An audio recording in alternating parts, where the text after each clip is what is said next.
2월이 이제 끝나고요. 3월이 이제 시작이 이제 될 겁니다. 저는 요즘에 하고 있는 것 중에 하나가 뭐냐면 하루의 일과에 대한 부분들을 저녁에 하루에 새벽 끝나고 하루를 일과를 계획하고 저녁이 되면 그 일과에 대해서 반성하고 피드백 갖는 시간을 웬만하면 가지려고 합니다. 그리고 매달 마지막 달에는 그간 2월 달에 하나님께서 어떤 은혜를 주셨는지를 좀 점검하고요. 또 뭘 또 하나님이 보완하기를 원하시는지를 점검하는 시간을 갖습니다. 그런데 2월 달에 보니까 참 너무 많은 은혜를 주셨어요. 예. 여러분도 한번 오늘 이 예배를 마치고 나면 부부라면 같이 한번 그 얘기를 한번 나눠보시고요. 또 아니면 스스로도 조금 뭐 카톡이나 개인 일기장에 하나님이 어떤 은혜를 주셨는지를 한번 적어봤으면 좋겠어요. 그래야지 하나님이 이렇게 우리를 이끄셨구나, 이렇게 우리를 도움을 주셨구나, 이것들을 깨닫고 나면 하나님이 살아계심을 느낄 수 있고, 또 3월 달에 어떻게 살 것인지에 대해서 하나님 방향성을 주는 시간을 갖습니다. 네, 그래서 3월에 여러분 2월 달에 못했던 것들 너무 죄책감 갖지 마시고 3월에 새 힘, 새 능력으로 다시금 또 깨어나는 우리 3월이 되길 소망합니다. 자, 오늘 제가 지금 첫 화면에 에너지를 모으는 시간이라고 좀 띄웠죠. 2주 전이죠. 3주 전인가요? 이 자리에서 우리 총신대 우리 김영현 소장님과 함께 우리 부모와 자녀라는 세미나를 가졌습니다. 그런데 우리 성도님께서 했던 질문들을 이제 한 질문이 하나 있었어요. 아마 이제 한두 주 후에 그 질문에 대한 영상을 올려드릴 건데 어떤 질문이었냐면 이 질문이었습니다. 퇴근하고 와서 몸이 너무 피곤한데 아이들이 놀아달라고 했을 때 너무 좀 쉽지 않습니다. 자기도 온종일 아침부터 저녁까지 긴장하다가 돌아왔는데 아이들이 또 놀아달라고 하니까 에너지도 없고 좀 이럴 때 어떻게 할지 모르겠습니다. 상당히 실제적인 고민이잖아요. 그렇죠? 아마 이 고민은 아빠만의 고민도 아닐 거예요. 우리 엄마들도 아이들과 함께 육아하고 가사를 하면서 이 지친 마음은 동일할 겁니다. 그런데 이 질문 가운데 우리 총신대 우리 교수님께서 두 가지 이야기를 좀 해줬는데 어떤 분한테는 평범한 이야기일 수도 있고요. 또 어떤 분한테는 되게 조금 와닿은 분도 계신데 저한테는 조금 와닿았어요. 뭐가 와닿았냐면 퇴근하고 왔을 때 몸이 지쳐 있는데 아이들이 놀아달라고 뭐 했을 때 그때 어떻게 됩니까? 라고 했을 때 이분이 썼던 표현이 바로 제가 지금 저 화면에 띄워놨던 저 이야기입니다. 바로 첫 번째는 뭐냐면 에너지를 모으는 시간이 필요합니다라고 얘기하는 거예요. 그러니까 무슨 의미일까요? 그렇죠. 만약에 퇴근하고 왔을 때 바로 집에 가지 마시고 뭐 부인, 아내한테 이 스케줄을 좀 구하고 짧으면 30분 또 길면 1시간 정도는 카페나 아니면 뭐 다른 데에 있어서 그 시간 가운데 조금 그냥 멍 때려도 좋고 그냥 차분하게 앉아도 좋고 커피 한 잔 마셔도 좋고 그 시간을 가지라는 거예요. 그래야지 그 힘을 에너지를 모으고 집에 갔을 때 비로소 아이들한테 웃어줄 수도 있고 대화를 해줄 수 있다. 근데 그 말이 저한테는 참 와닿았어요.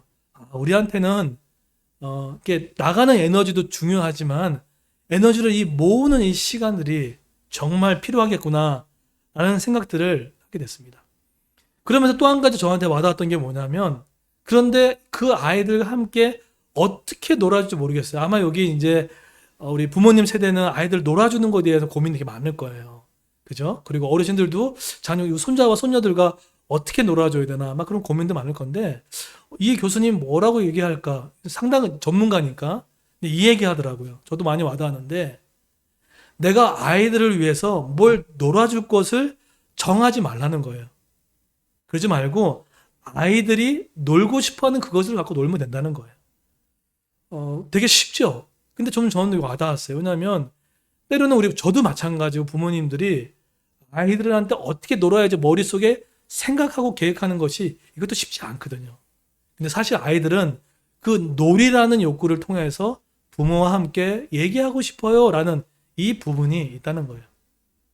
그런데 이 두 가지를 얘기할 때 저한테 계속 한 주 동안 제 마음에 남았던 것은 에너지를 모으는 그 시간이 정말 필요하구나라는 생각이 들어요. 믿는 성도도 마찬가지입니다. 여기 우리 온라인 가운데 우리 대면 예배 들으시는 분들 가운데 우리도요, 일주일 동안 계속해서 어떤 에너지를 쏟습니까? 에너지가 막 나가거든요. 사람 만나서 에너지 나가고, 어떤 스트레스 때문에 에너지가 나가고, 가만히 있지 않아요. 에너지가 쭉 나갑니다. 그러면 믿는 성도들도 그 성령의 에너지를 모으는 이 시간이 필요하다는 거예요. 계속 주다 보면은 탈진할 수밖에 없다는 것입니다. 그런데 이렇듯 우리가 혼자 이렇게 성령의 이렇게 에너지를 모으는 이 시간 가운데 어떤 사람은 이 에너지가 커서 하나님의 나라와 또 다른 영혼들을 섬기는 그 에너지까지 가는 사람이 있는 반면에 어떤 사람은 그 에너지가 나의 지금 삶, 나의 하루 일과 그거 하기도 벅찬 사람이 있어요. 두 가지 유형으로 나눠집니다. 근데 이거의 유무는 뭐에 달려있냐면 바로 성령의 유무에 달려있다는 것입니다. 자, 오늘 본문에 보시게 되면 하나님께서 이렇게 에너지가 뺏기고 에너지가 없는 우리 인생 가운데 하나님께서 우리에게 두 가지 중요한 지침을 이야기를 하고 있어요. 지쳐있는 영혼들, 직장 때문에, 가사와 육아 때문에 지쳐있는 우리의 마음 가운데 오늘 이 주일날 마지막 주 때 여러분 두 가지를 목사를 통해서 하나님이 오늘 말씀하시는데 이 두 가지에 꼭 집중했으면 좋겠습니다. 3월 달에 이 두 가지를 꼭 붙잡고 갔으면 좋겠어요. 먼저 오늘 그 다음 한번 그림을 띄워주십시오. 보면 먼저 오늘 읽었던 15장 그리고 16장이 있습니다. 이 15장과 16장은 짝을 이루고 있어요. 자, 어떤 짝을 이루고 있냐면 이 15장과 16장은 고별 강화 설교입니다. 그러니까 말이 좀 어렵죠. 쉽게 얘기하면 예수님이 이제 며칠 후에 이제 세상에 없습니다. 그렇기 때문에 남아있는 우리 같은 성도들, 제자들을 영적으로 잘 에너지를 모으게 하고 마음을 도닥거리고 앞으로 너희가 할 것이 무엇인지를 도닥거리는 시간이라고 생각하면 될 것 같아요. 그게 15장과 16장에 나눠서 예수님이 말하고 있습니다. 마치 이런 거죠. 삶을 다하신 부모님께서 마지막 유언을 하기 위해서, 유언을 주기 위해서 자녀들한테 이거 해라, 이거 하지 마라 그런 것처럼 예수님이 마지막 가는 시간까지 그 남아있는 제자들에게 고별 강화를 유언 같은 말씀을 남겨주시고 있는 이야기입니다. 그런데 15장과 16장에는 공통적인 주제가 있어요. 무슨 주제가 있냐면 열매 맺음에 대한 부분들과 너희가 세상에서 부담을 느낄 거다. 제가 부담이라는 표현했지만 핍박입니다. 다시 한번요. 15장과 16장에는 공통의 주제가 뭐냐면 너희들이 하나님의 성령의 열매를 맺기를 원하지만 너희 인생 가운데 부담스러운 일들이 있을 거다. 이걸 얘기하고 있어요. 그러니까 그 당시 때는 핍박이었죠. 근데 우리한테 얘기하면 좀 미움을 받을 수 있다는 거예요. 여러분 예수 잘 믿으면 우리 칭찬과 존경도 받지만 어떻게 보면 미움 받을 수 있습니다. 왜 이렇게 깐깐해? 그 얘기 들을 수 있어요. 너 왜 이렇게 어리석어? 너 왜 이렇게 머리를 못 써? 이런 얘기를 듣는 게 욕이 아닙니다. 어쨌든 이런 15장과 16장 안에 그런 내용들 담겨져 있어요. 그런데 여러분 이 15장 16장 내용 가운데 보면 예수님이 참 균형이 너무 잘 잡혀있는 말씀을 해 주십니다. 이게 뭐냐면 예수님 여러분 한번 점검해 보세요. 내가 건강한 성도인지 건강하지 않는 교회인지 이걸 점검하는 것들이 있는데 15장과 16장에 예수님이 세 가지 관계에 대해서 건강성을 측정하는 것들이 있습니다. 첫 번째 뭘까요? 첫 번째가 뭐냐면 예수님과 나의 관계 첫 번째예요. 이거 어떠니? 이걸 얘기하고 있어요. 두 번째는 제자와 제자의 관계 너희도 건강하니? 이걸 점검하세요. 그리고 세 번째는 그 제자와 세상의 관계를 어떻게 맺고 있니? 이 세 가지의 관계를 15장과 16장에서 골고루 배치해가지고 성경을 이렇게 그 말씀을 하고 있습니다. 자, 여쭤볼게요. 예수님과 나의 관계 여러분 건강하십니까? 저는 괜찮아요. 저는 너무 잘하고 있어요. 좋습니다. 2월 달에 혹시나 이 부분이 잘하는 분들은 3월도 고조롭게 하면 됩니다. 근데 저는 요즘에 너무 바빠가지고요. 야근도 많고 여러 가지 일도 많다 보니까 하나님 예수님과의 관계가 많이 약해졌습니다. 이런 사람도 있을 겁니다. 두 번째로 제자와 제자의 관계는 무슨 관계일까요? 맞아요. 성도와 성도의 관계입니다. 교회 안으로 친다면 성도와 성도의 관계예요. 가정으로 친다면 남편과 부인의 관계예요. 가정으로 친다면 부모와 자녀의 관계예요. 괜찮니? 라고 말씀하시는 거예요. 어떻습니까? 네. 그리고 세 번째는요. 제자와 세상의 관계를 얘기하고 있어요. 나와 세상의 관계, 이웃의 관계를 말하는 겁니다. 이것이 건강하니. 여러분 여기서 한 가지 중요한 AKS가 뭔지 아십니까? 이 세 가지의 관계가 균형이 잡히면 우리 마음에 뭐가 찾아온 줄 아십니까? 행복이 와요. 행복이 옵니다. 네. 내가 이 세 가지 관계 중에 어느 하나 삐그릇거림이 있으면 이상하게 마음의 기쁨함이 좀 사라져요. 네. 자, 그러면 이 세 가지 관계 중에 예수님이 가장 중요하게 생각한 건 다 중요한데 그 중에 첫 번째가 깨지게 되면 다 깨지게 됩니다. 그게 뭘까요? 뭐가 깨지면 다 깨질까요? 너무 쉽죠? 예수님과 나와의 영적인 관계가 깨지면 쉽게 얘기하면 예배도 없고 기도도 없고 하나님과 교제도 없고 말씀도 없으면 나머지 제자와의 관계, 부부와의 관계, 자녀와의 관계, 이웃의 관계 모든 게 다 원활하지 않습니다. 다 부담으로 와요. 내가 왜 해야 돼? 나도 힘든데 내가 왜 그렇게 해야 돼? 이런 마음이 올라와요. 근데 예수님과의 관계가 충만하면요. 하고 싶어 해요. 자꾸 나눠주고 싶어 해요. 그리고 아파하는 사람이 보여요. 그게 어떻게 도울까 생각이 듭니다. 저도 지금도 이제 우리 4월 4일이 부활주일인데 지금 제 마음에는 두 부류의 분들이 마음에 자꾸 와닿고 있어요. 첫 번째 부류는 노숙인 분들이에요. 네, 그분들 우리 저번에 크리스마스 도왔죠. 그분들 제 마음에 이만큼 있어요. 또 제 한쪽 곁에는 누가 있냐면 미혼모들이에요. 미혼모들이 제 마음에 한 곁에 있어요. 그러니까 어쨌든 이건 제 마음이 아니에요. 저는 그렇게 훌륭한 인격을 가진 목사도 아니지만 예수님과의 관계가 좋아지면 꼭 그분들이 제 마음에 들어와요. 왜냐하면 우리 안에 뭐가 계시다고요? 성령이 내 안에 계시기 때문에 성령은 우리가 볼 것을 보게 하시고 또 생각하게 하시는 성령의 역사가 있습니다. 자, 그런데 오늘 15장은 그 15장과 16장에서 가장 15장은 왜 중요하냐면 예수님과 우리의 관계가 어떠해야 되는지에 대한 부분들을 중요하게 얘기하고 있는 거예요. 그래서 이 부분이 없으면 나머지가 다 안 된다. 그렇게 봐도 틀림이 없어요. 자, 그러면 오늘 본문에 들어가기 전에 오늘 예수님이 포도나무에 대한 이야기를 할 건데 포도나무를 좀 이해를 하셔야지 오늘 본문이 쉽지만 더 쉬워집니다. 한번 띄워주세요. 자, 한번 띄워주시면 오늘 본문 진입이 들어가기 전에 자, 본문을 보시자면 자, 포도나무에 대해서 이해가 좀 필요합니다. 여러분 뭐 포도나무 어렵지 않잖아요. 자, 포도나무에서 말씀을 드릴게요. 포도나무는요, 당연히 이스라엘 이 시대 가운데는 감람나무와 또 무화과 나무, 그 다음에 포도나무, 이스라엘 땅의 팔레스타인 그 지방의 아주 대표적인 과수입니다. 그렇죠? 그래서 각 집에 포도나무가 많이 있으면 그래서 부유한 사람이었다고 얘기를 해요. 다량으로 생산하고 그래서 자산의 원천으로 삼았어요. 예전에는 뭐 이렇게 농경 시대 때는 뭐 돼지가 있고 소가 있으면 자산의 원천이 되는 것처럼 팔레스타인도 이 포도나무가 자신의 자산의 한몫이 될 수 있는 그런 과수였습니다. 그런데 특별히 어디에 많았냐면 기드원 골짜기 같은 곳에 많았어요.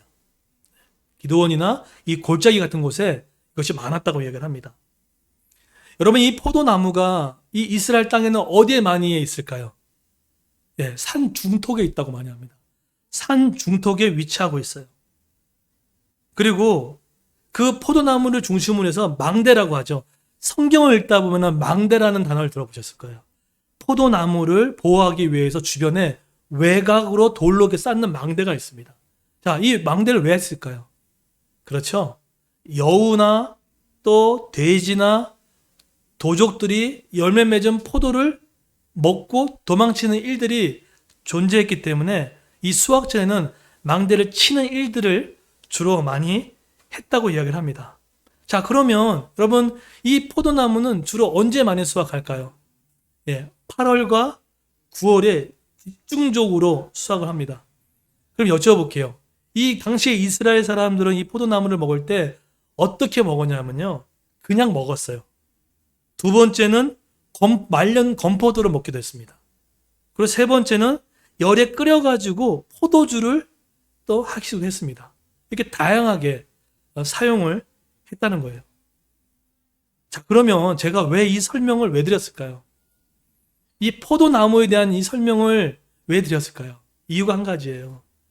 예수님께서는요, 당시 그 시대에 많은 서민들이 접할 수 있는, 아주 가깝게 접할 수 있는 그것을 비유로 설명하여서 이것을 우리한테 잘 진리를 말해주기 원했던 거죠. 자, 이게 포도나무입니다. 자, 그런데 이 포도나무는 이 포도나무 가운데 많은 이제 구약적인 배경들이 있는데 주로 초막절에 주로 큰 배경을 두고 있습니다. 유월절이 있고 초막절이 있잖아요. 초막절 절기에는 이 가을 축제 때 이 포도주를 마시기도 했다고 얘기를 합니다. 자, 이런 배경 가운데 정리할게요. 여러분 이제 3월 달부터는요. 우리가 모여서 성경 공부를 할 수 없기 때문에 약간 저의 설교 안에 성경의 어떤 공부식의 내용들이 조금 포함이 될 거예요. 지적으로 늘려드릴 거예요. 자, 그렇게 보시면 되는데, 자, 그러면 이렇게 와닿게 되는 이 말씀 가운데 전제가 뭐냐면 너희가 열매를 맺을 건데 세상에 부담감이 있을 거다. 쉽게 얘기하면 너가 예수 믿고 살아가면 좋은 것도 있지만 부담될 일도 많을 거다.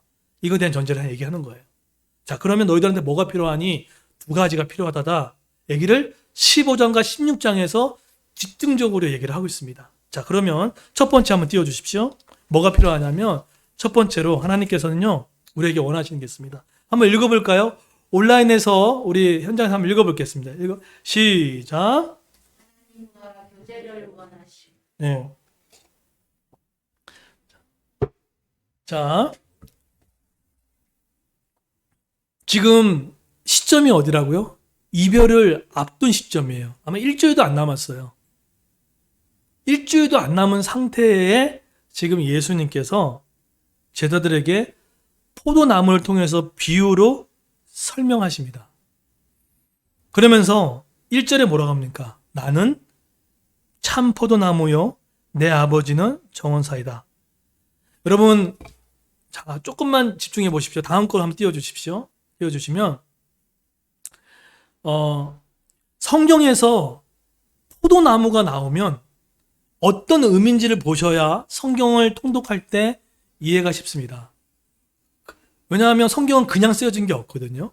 자, 포도나무는요, 열왕기상이라든지 누가복음에 보게 되면 과거에 이스라엘 백성을 상징합니다. 그러니까 우리 같은 믿는 사람들을 말하는 거예요. 그리고 이 믿는 우리 이스라엘 백성과 종말론적인 하나님의 나라를 관계를 설명할 때 포도나무를 들어 비유를 설명했습니다. 그리고 제가 스포트 할게요. 포도나무가 나왔을 경우에는 이사야에 보게 되면 하나님의 심판에 대한 부분들을 상징한다는 거예요. 그동안 우리가 알았던 포도나무 비유나무는 열매적인 측면들이 있었지만 포도나무 비유에는 하나님의 징계, 하나님의 심판이 존재한다는 것에 대한 이야기를 내포하고 있습니다.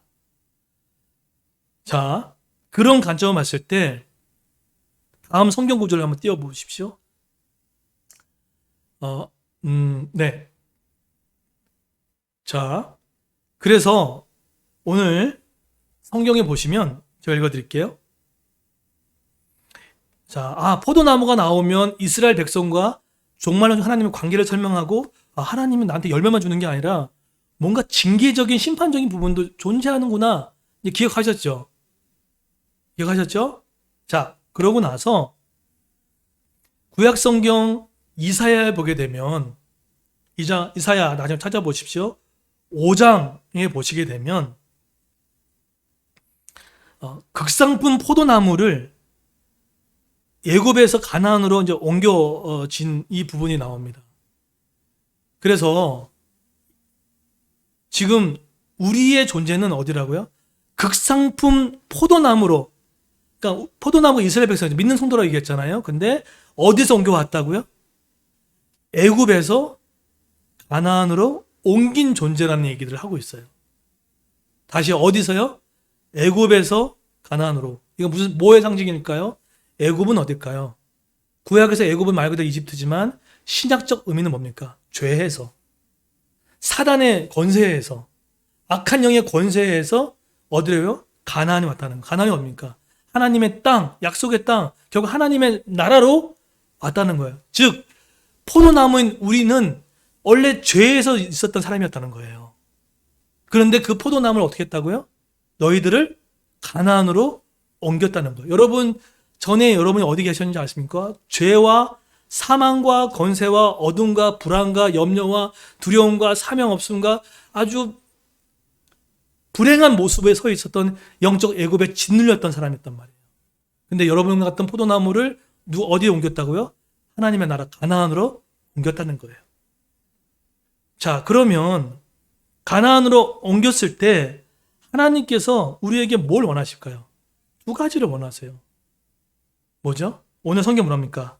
5절에 보시게 되면 나는 포도나무요, 너희는 가지다. 하나님께서 영적인 애굽, 그 어둠의 애굽에서 가나안으로 바꿔주셨잖아요. 그랬을 때 하나님께서 우리에게 뭘 원하시냐면 나는 포도나무고 너희는 가지인데 뭐라고 합니까? 너희가 바로 내가 그 안에 있으면 그는 열매를 많이 맺는다. 그러나 너는 나를 떠나서는 아무것도 할 수 없다라고 얘기하는 거예요. 시객이 뭡니까? 하나님과 붙어 있어야 너희가 살 수 있는 존재다라고 얘기하는 거예요. 이 말을 좀 더 쉽게 할게요. 너희가 예배가 있어야 살 수 있는 영적인 존재야 얘기하는 거예요. 너희가 찬양이 있어야, 너희가 기도가 있어야 너희가 살 수 있는 존재야 라고 얘기하고 있는 거예요. 그래서 하나님께서 우리를 너무 장하신 너희는 이거예요. 이 가지란 말이에요. 가지인 너희는 포도나무, 참 포도나무 된 하나님과 계속 붙어 있어. 뭐가 꿈틀꿈틀 거린다고요? 생명력이 꿈틀거린다는 거예요. 생명력이.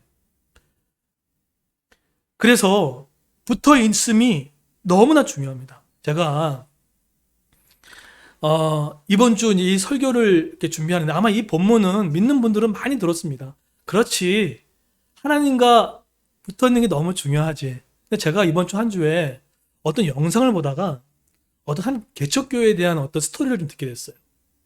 그 교회는 지금 개척한 지 한 7년, 6년 됐나요? 저희 교회랑 좀 비슷한 이제 교회인데, 여기 계시는 목사님이 저보다 연배는 낮으세요. 한 40대 초중반. 그런데 이분 교회 특징이 뭐냐면 간판이 없어요. 그리고 원래 들어갔던 그 4층 장소가 신천지 위장교회였다고 하더라고요. 그리고 지금도 5층에는 신천지가 있어요. 있고요. 그리고 이 교회는 주차장이 없대요. 주차장이 없어요. 그런데 이 교회 안에는요, 무려 80%가 안 믿었던 영혼들이 있어요. 그러니까 지금 인원을 보니까 뭐 대충 한 60명에서 70명 요 이제 언저리에 있다는 거예요. 여러분 이거 쉽지 않거든요. 네. 뭐 여러분 어떻게 생각할지 모르겠지만, 그런데 간판도 없죠. 주차시설도 썩 좋지 않죠. 위에는 신천지 교회가 있죠. 밑에는 막 그런 상가가 있죠. 그러니까 우리가 생각하는 교회의 안전함들이 별로 없는 거 아니에요. 그리고 80%의 불신자 같은 사람이 있다는 것은 교회 재정 상태가 쉽지 않다는 것부터 봐도 돼요. 그런데 이 교회가 점점점 재정이 차고 성도가 늘어나고 하나님 믿는 사람들이 일어나고 있는 일이 생긴다는 거예요. 그래서 이제 그 인터뷰를 했던 목사님 계속 물어봤어요. 대체 어떤 일입니까? 라고 물어봤거든요. 그랬더니 인터뷰하는 목사님이 그 얘기는 하지 말라는 거예요. 하나님 은혜죠. 그렇지 하지 말고 구체적으로 대체 무슨 일이 있었냐 얘기하는 거예요. 그랬더니 이 교회는 온라인이니까 좀 새벽 기도도 온라인으로 드리고 막 그렇잖아요. 근데 제가 끝까지 얘기를 안 하더라고요. 목사님이. 그래서 제가 고집스럽게 계속 들었어요. 뭔지 아십니까? 이 교회는요, 오는 성도들이 누구냐면 불신자가 온다고 했잖아요. 그런데 그 왔던 불신자들한테 목사님이 물어봤대요. 왜 이 교회를 왔냐? 불편할 수도 있는데 왜 집도 멀고 본데 이 교회 왔냐? 라고 했더니 이렇다는 거예요. 자기를 데리고 왔던 그 성도가 자기랑 교제를 하는 데 있어서 좀 이상하다, 다르다는 거예요. 말도 다르고요. 또 태도도 다르고 뭔가 어떤 생각도 다르고 뭔가 다르다. 궁금했다는 거예요. 그래서 그 다름이 뭔지 모르고 물어보니까 그게 하나님이었다 이렇게 얘기를 했다는 거죠. 그래서 그 하나님을 알고 싶어서 교회에 온다는 거예요. 그러면서 이 목사님이 뭐라고 얘기했냐면 참 와닿았는데 저는요 이렇게 얘기하시더라고요. 저는 딱 한 가지만 집중합니다. 이렇게 얘기를 해요. 그게 뭡니까? 라고 했더니 자기는 성령 충만함에 집중합니다.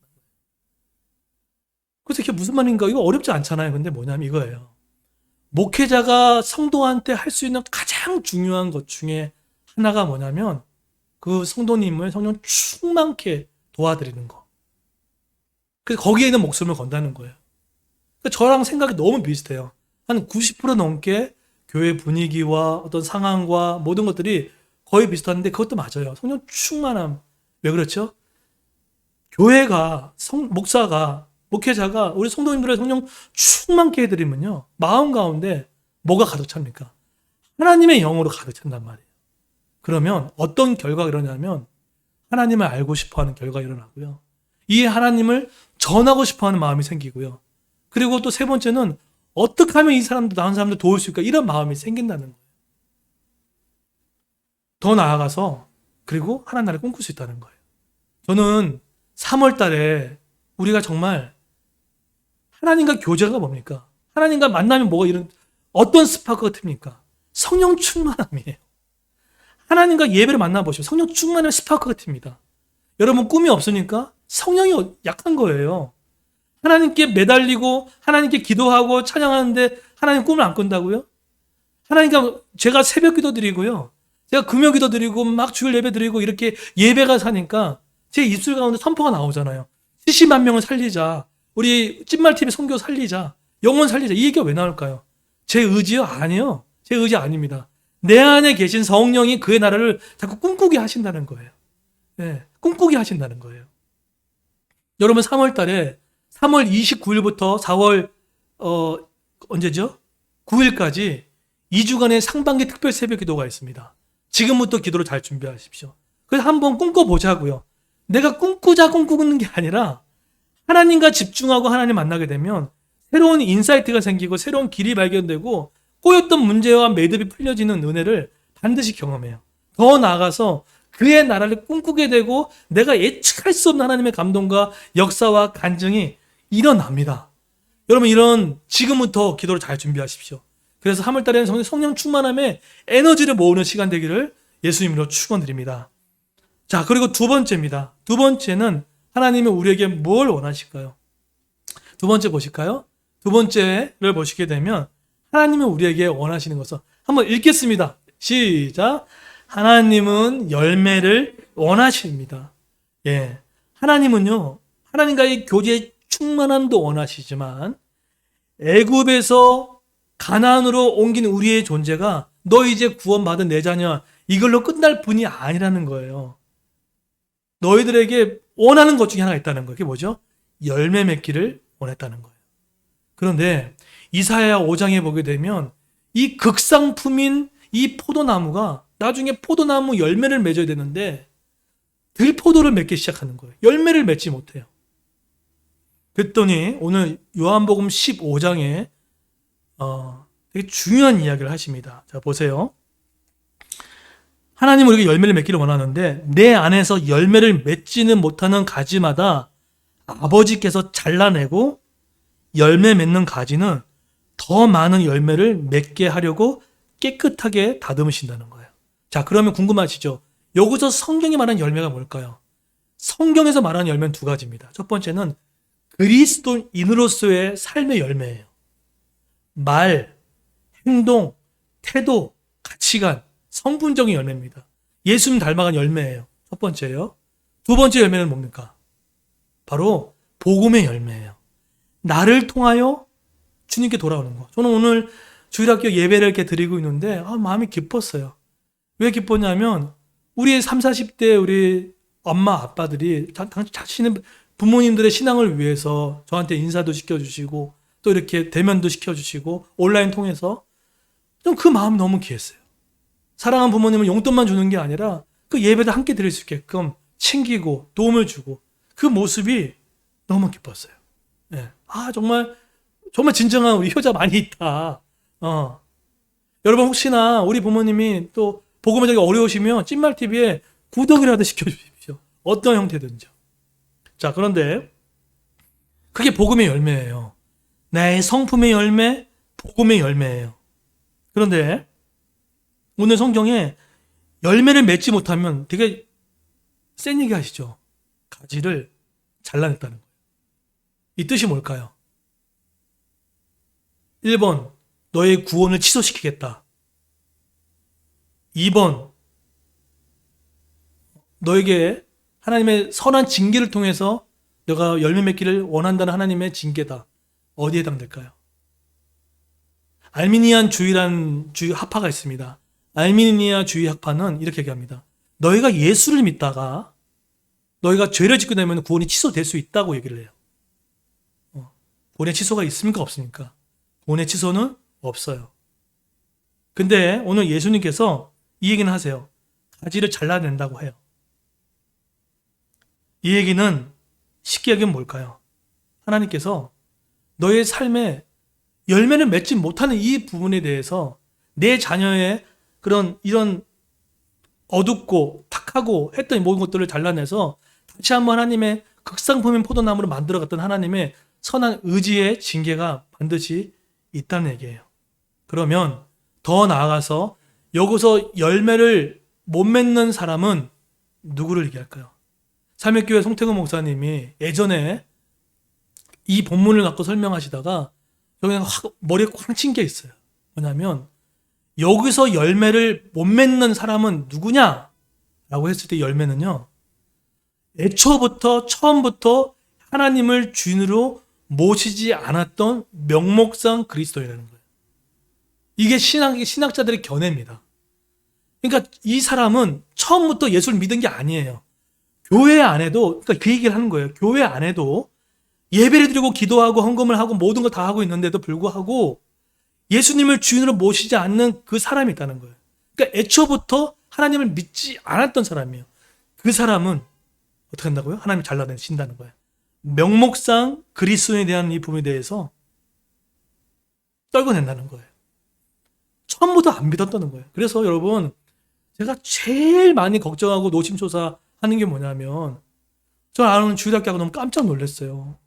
왜 깜짝 놀랐냐면, 하나님을 믿다가 죄를 지으면 천국에 못 가나요? 이 질문을 했더니, 우리 반 이상의 친구들이 못 간다고 하더라고요.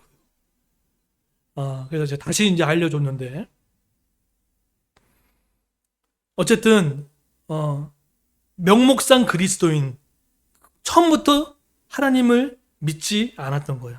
이 사람에게는 구원의 선물은 존재하지 않습니다. 그래서 열매를 맺음은 여러분 진짜 하나님을 주인으로 만나고 인격적으로 만나는데 열매는 하나님과 붙어 있으면 어떻게 됩니까? 스스로 맺을 수밖에 없어요. 세상은 열매를 맺으라고 하지만 성경 보세요. 뭐라고 합니까? 스스로 열매를 맺을 수 없듯이 너희도 내 안에 있지 아니하면 스스로 열매를 맺을 수 없다라고 얘기해요. 열매 맺는 노력도 중요하지만 우리가 맺는 게 아닙니다. 하나님의 성령의 충만함으로 에너지를 충분히 붙어 있는 그 시간이 되면 열매가 자연스럽게 맺어지는 것들입니다. 그래서 여러분, 우리 2021년도 3월 달에 정말로 하나님께 꼭 붙어 있고 더 붙어 있고 붙어 있으면 말미암아 열매를 맺는 열매를 맺는 우리 하루가 됐으면 좋겠고요. 더 나아가 삶의 열매뿐만 아니라 복음의 열매도 나를 통해 주렁주렁 영혼의 열매가 있으면 얼마나 좋겠어요. 제가 이 땅에 죽고 나서 나를 뒤를 이을 수 있는 사람이 있으면 얼마나 좋겠어요. 우리 이게 섬기다가 우리 이제 하셨던 우리 송태 전사님 보니까 주일학교 친구들 한 40-50명을 섬기고 있더라고. 복된 거예요. 예. 가서 그 아이들을 또 가르치시잖아요. 그 열매 맺는 겁니다. 복음의 열매들을 주렁주렁. 여러분의 인생 가운데도 나를 통하여 예수 맺는 열매가 주렁주렁 임하는 저 여러분 되기를 예수의 이름으로 축원드리겠습니다. 기도하겠습니다. 오늘 두 가지 놓고